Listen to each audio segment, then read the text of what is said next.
कसं आहे हे कार्यालय जे आहे याच्यातनं निवडणुकीसाठी विविध कामं करण्यासाठी जे काय कार्यकर्त्यांना एक बळ लागते, एक जागा लागते, अशी अनेक कार्यालय आहेत या ह्याच्यामध्ये. पण एक मध्यवर्ती कार्यालय चारचं पाहिजे होतं, म्हणून इकडे या कार्यालयाचं उद्घाटन झालेलं आहे.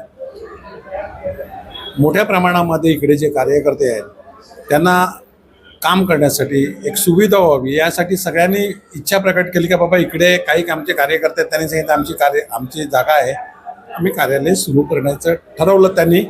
आणि त्यांचा उत्साह आहे, कार्यकर्त्यांच्या इकडूनचे जे सिनियर आहेत सगळे, त्यांचा उत्साह आहे मोठ्या प्रमाणामध्ये. आणि तुम्ही बघितलं असेल आता त्या उत्साहामध्ये कार्यालयाचं उद्घाटन झालेलं आहे. याआधी देखील काम सुरू आहेत. दर आठवड्याला बैठका होतात. दररोज सकाळ संध्याकाळ कार्यकर्ते डोर टू डोर फिरतात, माहिती घेतात. आणि निवडणुकीसाठी लागणारी जी कामं आहेत ती सगळी चालू झाली ना.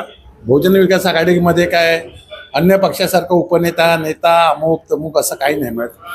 लहानापासून मोठापर्यंत कार्यकर्ता हा कार्यकर्ता असतो आणि नेता पण असतो आणि कार्यकर्ता पण असतो. त्याच्यामुळे प्रत्येकजण तुम्ही बघितलं असेल आता तर म्हणजे आता तुम्हाला थोडीशी माहिती कमी असेल इकडूनची, पण ते जुने लोक आहेत, जुने पत्रकार आहेत, त्यांना कळेल का हे सगळे सिनियर टीम जी आहे ती काम करणारी आहे, जी रेग्युलर पक्षासाठी दर निवडणुकीला काम करत असते, जोमाने काम करत असते. आणि आता बघितलं असेल तुमचा उत्साह अजूनच जोरात आहे या प्रभागामध्ये. आणि विरोधकांनी किती टीका केली काय या 4 नंबरमध्ये काहीच कामं झालेली नाहीत, तर हा दावा त्यांचा खोटा आहे. आमच्या सगळ्या कार्यकर्त्यांनी, आमच्या लोकप्रतिनिधींनी इकडे कामं केलेली आहेत आणि त्याचा रिझल्टच दरवेळी चांगला मिळत आलेला आहे. आणि शेवटी कार्यकर्ते काय काम करतात त्याच्यावर तुम्हाला रिझल्ट मिळत असतो. आता तुम्ही बघितलं असेल काय मोठ्या प्रमाणामध्ये कार्यकर्ते कामाला लागलेले आहेत आणि चांगला रिझल्ट म्हणजे 100% विरारमध्ये असतोच. तर यावेळी देखील 100% निश्चित 100% निकाल हा मिळणारच. आमच्याकडे नवीन जुने असे चेहरे काही नसतात. आमच्याकडे कार्यकर्ता हा चेहरा असतो. आणि तुम्ही बघितलं असेल आता की ह्याच्यामध्ये मोठ्या प्रमाणामध्ये गेले अनेक वर्ष काम करणारे आहेत, आजीमाजी आहेत, अनेक सदस्य नवीन नवीन आहेत, जुने आहेत, तरुण पिढी आहे आणि सगळी जोमाने काम करत असते. त्याच्यामुळे प्रत्येक निवडणुकीमध्ये हे असतात, नवे जुने येत असतात, जात असतात आणि काम होत असतं. त्याच्यामुळे तो काय प्रश्न येणार नाही. आणि हा मतदारसंघ सगळ्यात सोपा मतदारसंघ आहे आमच्यासाठी. आम्ही कोर्टामध्ये पण चॅलेंज केलेलं आहे, मी स्वतः केलेलं आहे. 22 तारखेला त्याची तारीख आहे हायकोर्टामध्ये. आमचं हेच म्हणणं आहे की एखाद्याला तुम्ही जर ऑप्शन दिला तू कुठे मतदान करणार, तर घोडेबाजार चालू होऊ शकतो, त्याच्यातनं गैरप्रकार चालू होऊ शकतात आणि निवडणूक प्रक्रियेमध्ये मोठा समस्या निर्माण होऊ शकते. म्हणून आम्ही त्यांना सांगितलेलं आहे एक तर दुबारा ते डिलीट करा आणि जो ज्या पत्त्यावर राहतो त्याला तिकडेच मतदान करायला द्यायला पाहिजे. आम्ही सर्वे करायला सुरुवात केलेली आहे, कोण कुठच्या पत्त्यावर राहतो.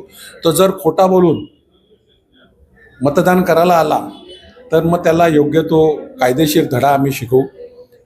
आणि या ठिकाणी प्रत्येक विभागामध्ये जवळपास 2 ते 3 हजार, काही ठिकाणी 5,000 मतदार असे आहेत का त्यांचं डबल टिबल 4 वेळा, 5 वेळा, 6 वेळा, 7 वेळा, 8 वेळा देखील नाव आहेत.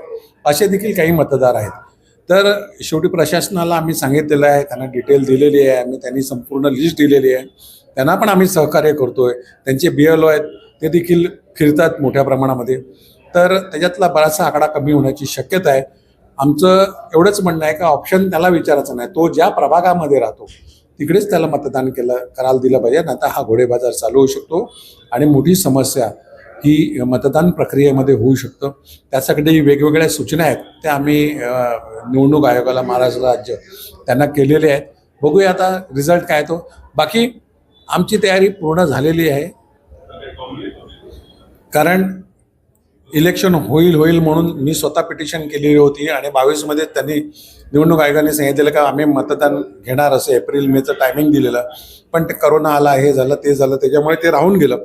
परंतु आता ती तयारी आमची पूर्ण झालेली आहे आणि कार्यकर्त्यांचा बेस हा बहुजन विकास आघाडीचा बेस आहे. त्याच्यामुळे मोठ्या प्रमाणामध्ये आज कार्यकर्ते आहेत, उमेदवार आहेत, ही मोठ्या प्रमाणामध्ये आहे.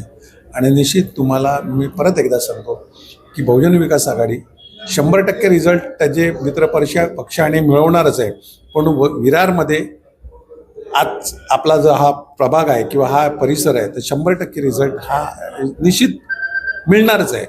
आमच्याकडे तरुण ज्येष्ठ सगळ्यांना संधी मिळतो. शेवटी कार्यकर्ते सांगतील त्याप्रमाणे आम्ही रिझल्ट म्हणजे उमेदवारी देतो आणि त्याप्रमाणे संपूर्ण नवे पण असू शकतील, त्यातले 1-2 इकडे तिकडे पण असतील, काही सिनियर असतील, काही तरुण असतील.